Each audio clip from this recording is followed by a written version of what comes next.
Beneath a sky still laden with stars, at 4:12 a.m., the capital of Burkina Faso, Ouagadougou, slumbered in oppressive heat, disturbed only by the chirping of crickets and the distant hum of motorcycles. In a modest room within the presidential palace, the secure phone of Ibrahim Traoré, interim president, vibrated with an urgency that jolted the young leader from a light sleep. At 34, this former captain of the Special Forces, thrust into leadership in October 2022 after a popular uprising against a corrupt regime, had learned to read urgency in the smallest details. The screen displayed the name of Colonel Safiatou Kinu, Director of Intelligence Services, a woman with a steely gaze whose voice, even at this hour, betrayed no weakness. Mr. President, we've intercepted encrypted signals in the Paspanga district. These are non-civilian frequencies, likely military or diplomatic. Our analysts can't decode them, but they're coming from 5 distinct points across the city. Ibrahim sat up, his mind instantly alert. Since taking power, he had upended the geopolitical order, expelling French troops, strengthening ties with Russia, China, and Iran, and delivering a Pan-African discourse advocating uncompromising sovereignty. These choices had made him a target, and he knew it. "How long have these signals been active?" he asked, his calm voice masking rising tension. 8 days, but their intensity surged overnight. We've pinpointed emissions in Paspanga, Kaluba, Samandin, Tampui, and Ouaga 2000. This is no coincidence. By 5 a.m., Ibrahim strode through the palace's dim corridors, dressed in a simple military uniform, to reach the Armed Forces Command Center, an underground bunker fortified against eavesdropping. The room buzzed with activity. Uniformed technicians scrutinized screens displaying maps of Ouagadougou, where red dots blinked like silent warnings. General Barima Compare, a grizzled veteran scarred by years of fighting jihadist groups, entered with a sealed folder. "Mr. President, our Nigerian counterparts sent an alert. 8 foreign nationals, 6 Americans, 1 Briton, and 1 Frenchman entered Burkina Faso 15 days ago on humanitarian visas. They claim to be members of an NGO, Horizon Solidarity, working on irrigation projects in the Sahel, but their profiles don't add up." Ibrahim skimmed the folder, his eyes lingering on the suspects' photos. The 8 men, aged 30 to 50, had arrived on separate flights from Paris, London, Washington, and Addis Ababa before converging in Ouagadougou. Their passports listed the NGO registered in Geneva only 8 months prior, with a minimalist website and no record of actual projects. "Is this organization real?" he asked, his tone laced with instinctive distrust. "On paper, yes," Safiatou replied. "But it's a shell. No activity reports, no local partners, and their Geneva office is a mailbox. Our analysts suspect a cover for a covert operation." That same morning, at 7:30 a.m., a young blogger and activist, Adama Zongo, known for her bold investigations into regional political intrigues, noticed something odd. During a sustainable development conference at Ouagadougou's International Conference Center, a man posing as a renewable energy consultant had asked unusually precise questions about the security systems of the power grid supplying the presidential palace. He wanted to know how many backup generators we had, where they were stored, and how outage protocols were managed, she confided to a friend at the Interior Ministry. That's not the kind of curiosity you expect from an engineer. By 9 a.m., Ibrahim convened an emergency meeting with his closest advisors in a soundproof room at the palace, where phones were confiscated and the walls were lined with anti-eavesdropping materials. Around the table, alongside Safiatou and Barima, were Defense Minister Assini Tapsoba and Foreign Affairs Minister Clarice Ouedraogo, a seasoned diplomat. "I want total surveillance of these 8 individuals," Ibrahim ordered, his voice firm. "Discreet but exhaustive. No arrests yet. We need to understand their goals and who's behind them." Burima nodded. One of them rented an apartment in Kaluba, with a direct view of your daily route between the palace and the defense ministry. He was seen with a long-range camera. A heavy silence filled the room. Everyone grasped the implication. These men weren't here to dig wells. At 11:30 a.m., an intercepted communication revealed an exchange between two suspects via an unidentified satellite channel. The phrases "action window" and "swift transition" were caught before the transmission abruptly cut off.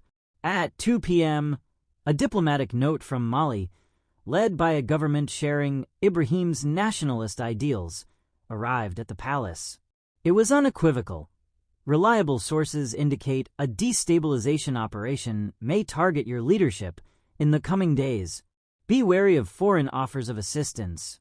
That evening in his office, Ibrahim spent hours poring over reports, a framed portrait of Thomas Sankara, Burkina Faso's revolutionary icon, assassinated in 1987, resting on a shelf beside a stack of documents. International pressure had intensified since he denounced inequitable economic agreements with the West, nationalized certain mining resources, and signed defense contracts with non-aligned powers. Economic sanctions, Western media campaigns labeling him a populist dictator, and rumors of plots were nothing new. But this time, the enemy was within. "They think we're vulnerable," he murmured, staring at Sankara's portrait. "They'll find out Burkina Faso is a fortress." The next day, at 5:30 a.m., Ibrahim gathered his inner circle in a discreet house on the outskirts of Ouagadougou, a location known only to his most trusted allies. Surrounded by dusty trees and guarded by invisible sentinels, it was the perfect place to plan a counterstrike. "We're going to force them to reveal themselves," he announced, his gaze resolute. "Leak information that I'm traveling to Tenkadogo tomorrow for a surprise inspection of anti-terrorist units. Make it seem confidential, like a junior officer's mistake." Safayeta gave a faint smile. "You want to bait them into acting." "Exactly. Meanwhile, intensify surveillance. I want their calls, movements, contacts. Nothing escapes us." Burkina Faso's intelligence services, bolstered by cybersecurity training from Chinese and Iranian experts, sprang into action. Plainclothes agents, disguised as street vendors, taxi drivers, or janitors, were deployed around the suspects' residences in Paspanga, Kaluba, and Ouaga 2000. Technicians operating from a surveillance hub on the city's outskirts worked to hack their encrypted communications. At 10:45 a.m., a significant clue emerged. One suspect, identified as James Peterson, left his luxury hotel in Ouaga 2000 to visit a cybercafe in the Zongo district. Avoiding his own laptop, he accessed detailed road maps of the Ouagadougou-Tenkadogo route, downloaded weather forecasts, and sent an encrypted message via a secure app. An agent, stationed in the cafe undercover, noted he used a VPN to mask his location. Adama Zongo, the blogger, pressed on with her own investigation. Digging through digital archives and cross-referencing social media data, she discovered that 3 of the suspects had been spotted in Niger during a failed coup attempt in 2021. "This is no coincidence," she wrote in an email to a palace contact, attaching screenshots of dubious LinkedIn profiles and photos from diplomatic events in Niamey. She added, "These men follow a pattern. They pose as humanitarians, but their trails lead to intelligence agencies." At 3:30 p.m., another suspect, calling himself Charles Moreau, attempted to bribe a presidential guard sergeant in a lively bar in the Dasasco district, where soldiers often unwound. Under flickering neon lights and the din of conversations, he slipped an envelope containing $5,000 in cash, promising 10 times more for information on Ibrahim's schedule. "A smooth transition is in everyone's interest," he whispered, adding with a cold smile, "You don't want to repeat past mistakes, do you?" The veiled reference to Sankara's assassination made the sergeant bristle. But loyal, he played along, pocketed the envelope, and reported everything to his superiors within the hour. When Ibrahim read the report, a cold fury gripped him. "They dare invoke Sankara," he said to Safiyatu, his fists clenched. "They'll learn Burkina Faso is not their playground." At 7 p.m., the fake information about the Tenkadogo trip sparked frenzy among the suspects. 5 of them met in a discreet restaurant in the Tengan district, a dimly lit venue frequented by expatriates. A hidden camera, installed by Burkinabe intelligence under the guise of a health inspection, captured their conversation. "The road to Tenkadogo is perfect," muttered one, an American with graying hair. "Few checkpoints, remote rural areas. If something happens, it'll be blamed on armed groups." Another, the Briton, added, "Orders are clear. No visible traces. The transition must look internal."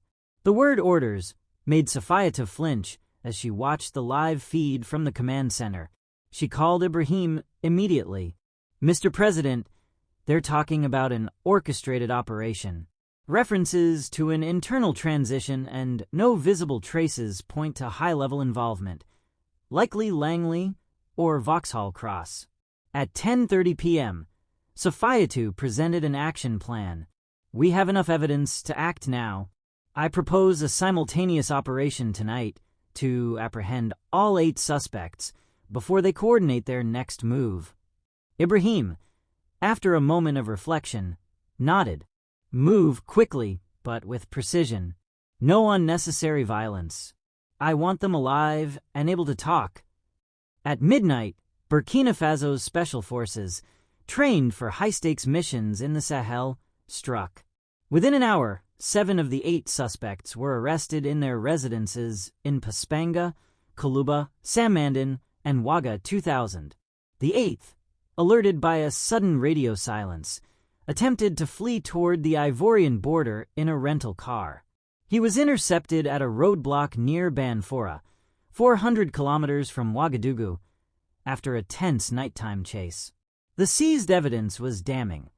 Encrypted transmitters of Western manufacture, silenced semi-automatic pistols, miniaturized surveillance drones, detailed dossiers on Ibrahim, his entourage, and key Burkinabe military officers, and a digital document titled Operation Dawn Sands. This plan, written in English and partially encrypted, outlined a strategy to provoke a regime change by supporting dissident officers, exploiting social unrest, and staging an incident blamed on jihadist groups to justify an emergency intervention. At dawn, in a fortified military base on the outskirts of Ouagadougou, Ibrahim faced the 8 men, lined up in a stark interrogation room. "Gentlemen," he said in English, his tone icy, "you are on the soil of a sovereign nation. You are neither diplomats nor humanitarians. You are agents sent to sow chaos in my country. We will now discuss your handlers, their objectives, and what they hope to achieve." The suspects, handcuffed and flanked by armed guards, exchanged nervous glances. Their confidence, so evident in their intercepted communications, crumbled under Ibrahim's resolve. One, a 40-something American, tried to protest. "We're consultants here to help your country. This is a misunderstanding." Ibrahim cut him off with a gesture. "Your lies won't save you. We have your messages, your weapons, your plans. Speak, or the Burkinabe people will decide your fate." The interrogations, overseen by Ibrahim and Safiyatu, lasted 5 days, conducted in utmost secrecy. The suspects initially clung to their cover, claiming to be humanitarians or entrepreneurs. But the amassed evidence, audio recordings, surveillance footage, decrypted messages, and metadata analysis of their communications, cornered them. On the 3rd day, one suspect, identified as Thomas Reed, broke under pressure. "I work for an agency," he admitted, his voice trembling. "Our mission was to assess your government's stability and prepare a transition. A transition, Ibrahim repeated, a bitter smile on his lips. You mean a coup? Who gave you these orders? Reed lowered his eyes, refusing to answer. But on the fourth day, the presumed leader, a Briton named Edward Grayson, partially caved. The operation is called Dawn Sands, he admitted. It aimed to counter Russian and Chinese influence in the region. We were to identify local actors to replace your government by exploiting internal tensions. When pressed on who these local actors were, he named 4 individuals. 3 senior officers sacked by Ibrahim for corruption and a politician exiled in Paris, known for ties to the former colonial power. The 5th day brought an even more disturbing discovery. On a hard drive seized from James Peterson's apartment, Burkinabe cybersecurity experts uncovered a classified report titled Sahel Strategy 2025. This document, marked Top Secret No Foreign, detailed a long-term influence plan involving multiple Western agencies. It outlined media campaigns to discredit nationalist leaders, economic pressure through international financial institutions, and covert operations to neutralize governments resistant to Western interests. Ibrahim was described as a major strategic threat due to his anti-Western pivot and partnerships with non-aligned powers.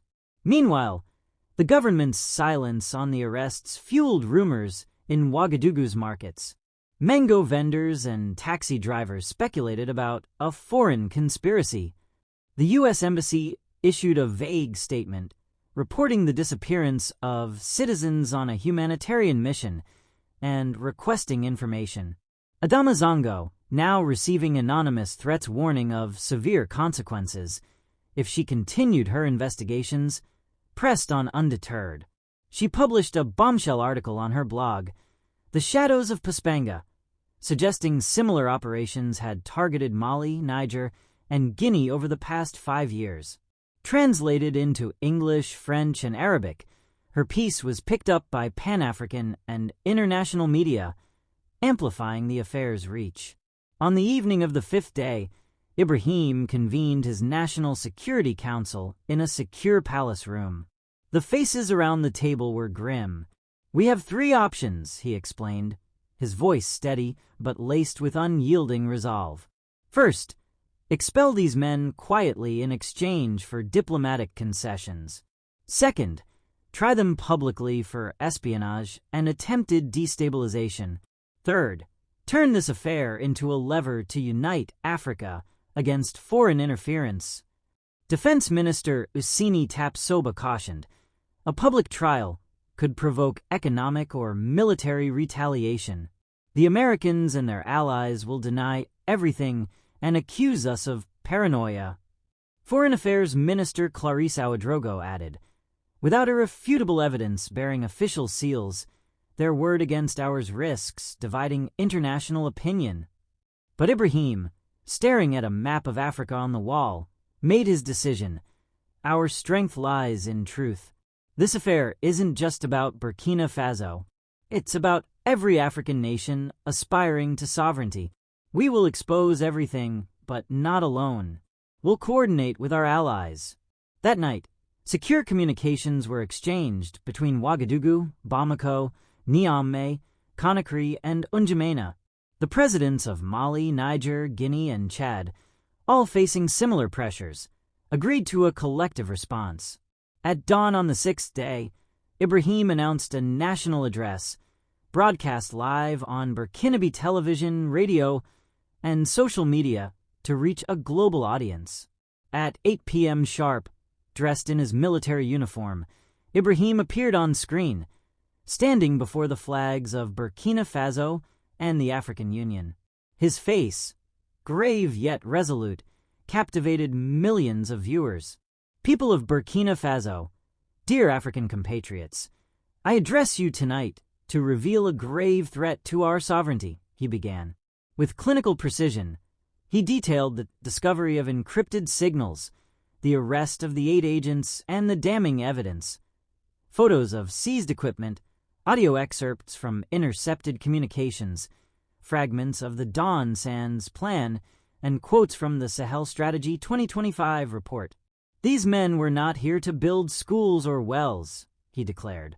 "They were here to dictate who should govern our country, because we dared to choose our own path."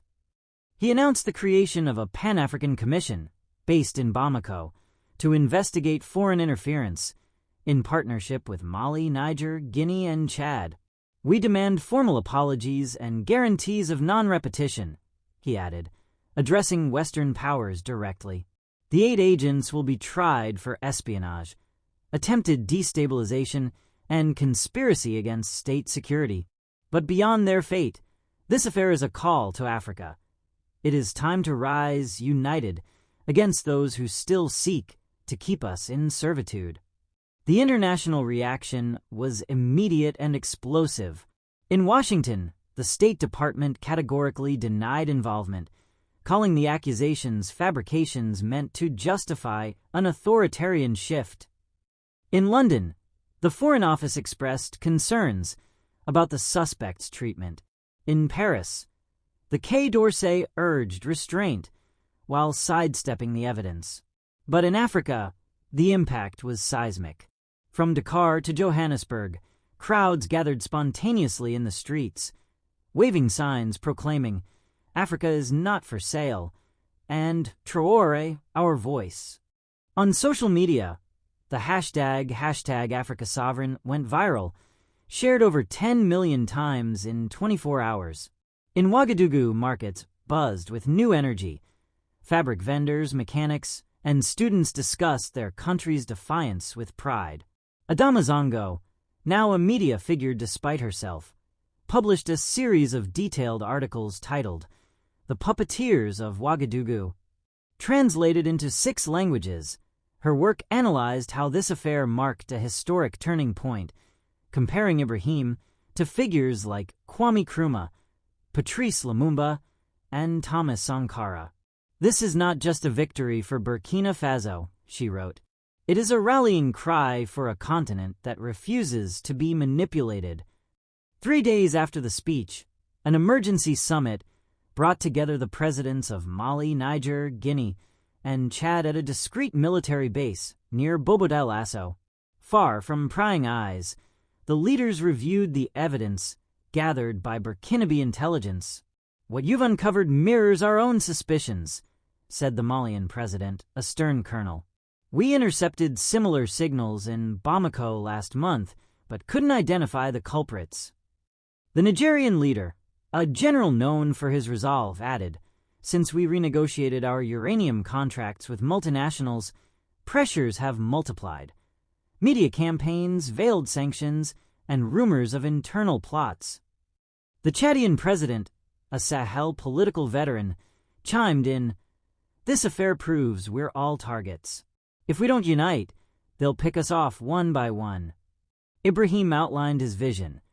"Individually, our nations are vulnerable to economic and military pressure. Together, we form a bloc capable of resisting. This affair must become a catalyst for a new Africa, where sovereignty is non-negotiable."